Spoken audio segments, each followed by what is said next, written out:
Hello and welcome to this Bioprocess International Ask the Expert webcast. I'm your host, Alex Nicolaitis, the webcast coordinator for Bioprocess International. Before we get started, just a couple of notes. This webcast is being recorded and will be made available for replay in the multimedia section of our website. We've muted the audio lines, but we welcome you to type in your questions for our speaker in the question and answer window on your screen. After the presentation, we'll begin the Q&A portion, and I'll ask our speaker your questions. Your questions in the Q&A window will only be visible to myself and our speaker. So thank you for joining us today. It's now my pleasure to introduce our speaker, Hong Li, PhD, Director of Assay Transfer and Validation from WuXi Advanced Therapies. Hi, good morning, everyone. My name is Hong Li. I'm a director at WuXi Advanced Therapeutics. I manage the tech transfer team for method development, validation, and transfer to support routine testing in GMP labs. Today, I want to present the residual DNA, residual protein, and mycoplasma detection in gene and cell therapy products. Today's presentation will cover the following topics. First, I will give an overview of WuXi AppTec's capacities to serve customers worldwide as a CDMO company. Next, I will talk about the regulatory requirements for cell and gene therapy products. Later, I will introduce testing services that WuXi ATU can provide for residual DNA, residual protein, and mycoplasma testing by microseq method. WuXi ATU has 3 sites worldwide: UK, US, and China.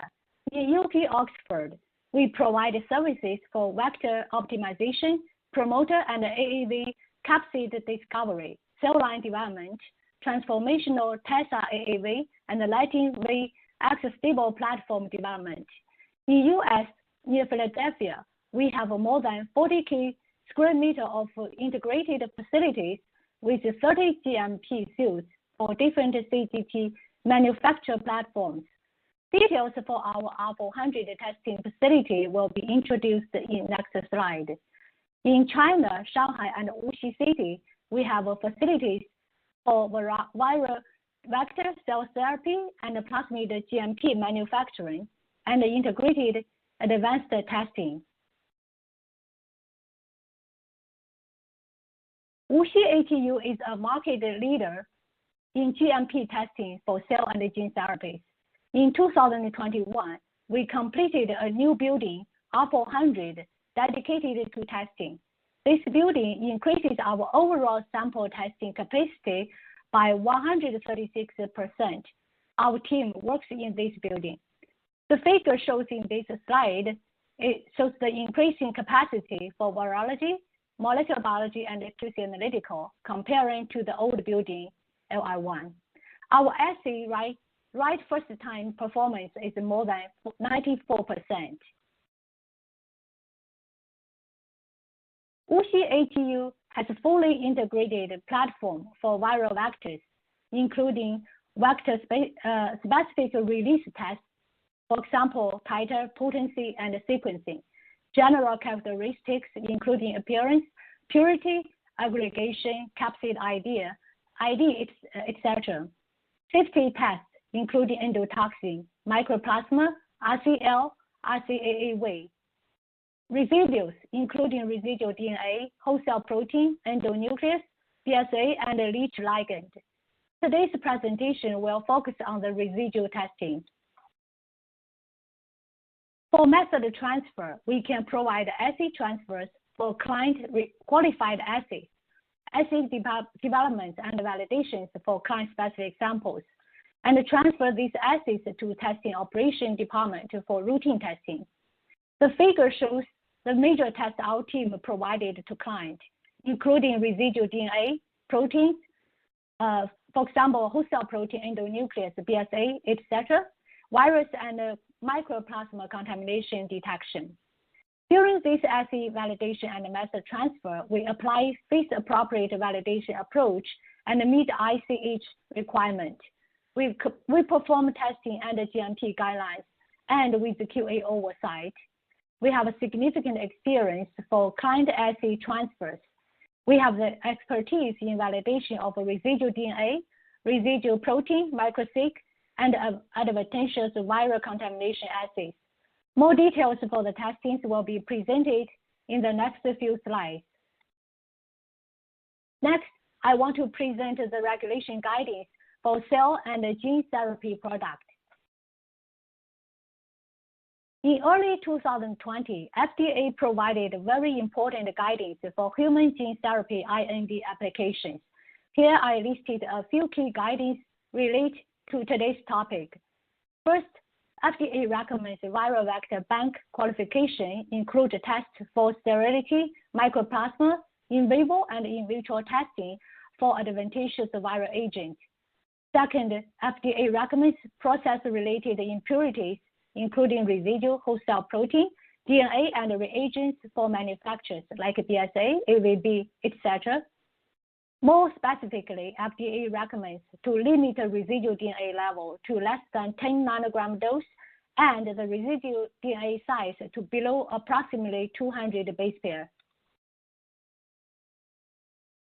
This slide is a continue from last one. FDA emphasized the document of analytical procedure should describe in detail. As a contractor, we will follow all the requirements for the testing document. For gene therapy product, qualification protocol needs to describe all the details for sample, standard controls, and the data must support the accuracy, reproducibility, sensitivity, and specificity of the method. FDA also recommends you should have a validation plan in place before initiating later phase clinical studies and complete validation before BLA submission. Under these guidelines, we developed, qualified, and validated different assays for residual DNA and protein testing. Next, I'm going to talk about the residual DNA testing related guidance and services that WuXi ATU can provide. As we mentioned earlier, regulatory agencies require safety and purity for biological and CGT products. In this slide, I present the tables for suitability and validation criteria from USP Chapter 509. Table on left bottom is for system suitability criteria. These criteria for negative control, sensitivity, linearity, and slope are shown. Right side table is for validation criteria. It includes specificity, linearity, precision, accuracy, range, and LOQ. We follow all these criteria for our residual DNA testing by qPCR and ddPCR.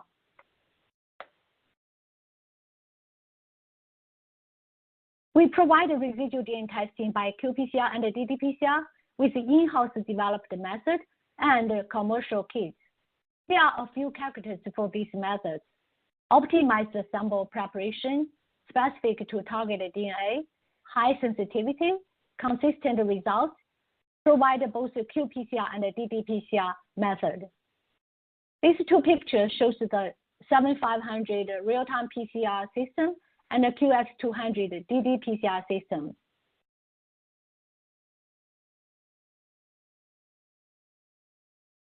This slide shows the residual DNA testing offered by WuXi ATU. We offer both GMP and non-GMP testing. For GMP testing, the test article qualification validation is recommended. We provide speeded turnaround time service. Customer design can be developed and validated. Discuss with SME for sample requirement details. We also provide non-GMP testing using WuXi AppTec generic method. Details can be discussed with SME as well. We offer tests for different DNA targets, including residual DNA for different cell lines, like HEC293, CHO, viral, and SF9 cell lines. Residual DNA for plasmid, including kanamycin and ampicillin. Other residual DNA testing can be based on customer requirement. Next, I'm going to talk about the residual protein related guidance and the services that WuXi ATU can provide.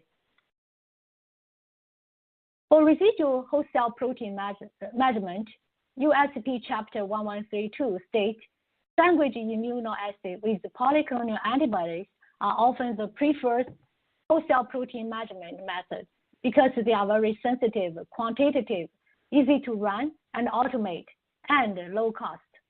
As we know, immunogenicity is a potential concern for host cell protein contamination. Regulations require reduction of host cell proteins to lowest levels possible. Residual host cell protein testing can help monitor and improve process development. It is a critical quality control testing for lot release. The figure depicts how a sandwich ELISA works to test the residual host cell protein. This slide shows the validation criteria from ICH Q2R1 for residual protein testing by ELISA. We follow these criteria for client sample qualification and validation. Most audience are familiar with these criteria, and you can check the detailed information from the ICH guideline. I will not go into details for these criteria. This slide shows the residual protein test offered by WuXi ATU. We offer both GMP and non-GMP testing. For GMP testing, we provide a speedy turnaround time service. Customer designs can also be developed and validated. For sample requirement details, welcome to discuss with our SME. For non-GMP testing is also available. Discuss with SME for details. We offer tests for different protein targets, including residual host cell proteins like HAC293, CHO, SF9 cells, residual endonuclease, including benzonase and adenosine, other residual proteins like PSA, AVB, and other proteins that the customer is interested. For the last section, I'm going to talk about the microseq method for mycoplasma testing, including FDA and EP guidance and the services that WuXi ATU can provide. People had questions about what samples should be tested for mycoplasma contamination. FDA recommends to perform a mycoplasma testing on the product that is the manufacturing stage when the test is most likely to detect contamination. Tests for mycoplasma should be performed on cell culture harvested material, including cells and supernatant, before further processing. EP section 2.627.7 provided guidance on the validation requirements for PCR-based method for detection of mycoplasma. FDA also has comments for CAR-T product safety. Mycoplasma is one of the items should be tested to ensure that the CAR-T cells drug product is not compromised. This figure shows the rapid PCR-based testing for mycoplasma infection can be conducted throughout the cell culture manufacture process, from inoculation through harvest. The traditional mycoplasma testing points only include the starting and the end points.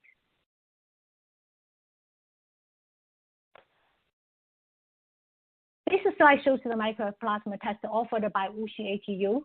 Again, we offer both GMP and non-GMP testing. For GMP testing, we offer speedy turnaround service. And also you are welcome to discuss with our SME for sample requirement details. For non-GMP testing is also available. You are welcome to discuss with our SME for details. We offer 3 different methods for mycoplasma. First one is the cell culture method. This method needs 28 days lab time, not suitable for in-process check. The second is a touchdown PCR. This tests the endpoint PCR product. It's a gel-based observation. LOD is the major challenge. The third one is the microseq. This is a qualified qPCR method, meet FDA requirement, and see next slide for details. The key advantages for microseq method are listed in this slide. In summary, with its combination of optimized sample preparation and a multiplexed real-time PCR-based detection, the microseq assay can detect more than 90 mycoplasma species in under 5 hours with well-documented sensitivity and specificity. This enables manufacturers to use it as multiple points in their process. from raw material acceptance to lot release, helping to ensure product quality and patient safety. In the end, I want to summarize this presentation with the question, why choose WuXi ATU for testing? Because we have extensive experience. We have supported more than 1,700 clients, conducted more than 40 commercial lot release, etc. We have a strong expertise in assay development, including virology, molecular biology, QC analytical testing, and the regulatory expertise to support global submissions. The increasing capacity of the testing facility, GMP compliant, and the increasing testing programs. We have advanced planning tools to streamline workflow, leading test turnaround time, training, and management programs to enhance our operational flexibility. Overall, our customer requirements and satisfaction are our top priorities. We strive to provide the best service to our customers. I listed all the references for all the guidelines I have cited for this presentation in this slide. In the end, I want to thank you for your attention, and I will answer any questions that you may have. Thanks again for your attention. Okay, great. And as a reminder to our audience, you can go ahead and type in your questions for our speaker now. So our first question is, what is the time frame for residual DNA and residual protein tests? Hi, thanks. The answer for this question is we provide a regular turnaround time for residual DNA and residual protein tests. It's 12 to 16 weeks. Yeah. And what Mycoplasma test method do you recommend?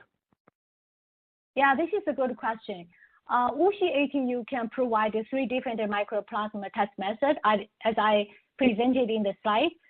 Based on the test duration, sensitivity, covered Mycoplasma species, and the technology, we highly recommend the MicroSeq method.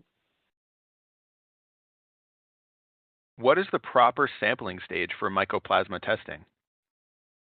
Yeah, this is also a very nice question. FDA recommended to perform Mycoplasma testing on the product at the manufacturing stage when the test is most likely to detect contamination. Tests for Mycoplasma should be performed on cell culture harvest material, including cells and supernatant, before further processing. All right, well, it looks like we're running short on time, so if we don't get to your question, we'll be passing them along to Hong, who can follow up with you directly. Please go ahead and continue to type in any questions you have, and we'll get those passed along. The last question for the webcast is, can WuXi AppTec provide a rush order test if we need fast results for an FDA filing? Yes, definitely. WuXi, we can provide the STAT testing called speeded turnaround time testing, which will take about 8 to 12 weeks to complete a project. Yes, thank you. All right, well, thank you, Hong. Thank you. And thank you to our audience for joining us. The recorded version of this webcast will be available for on-demand viewing on our website, and as a registered attendee, you will receive a follow-up email providing you with the direct link. We look forward to having you join us at future Bioprocess International Ask the Expert webcasts. Look for those announcements in your inbox. Goodbye.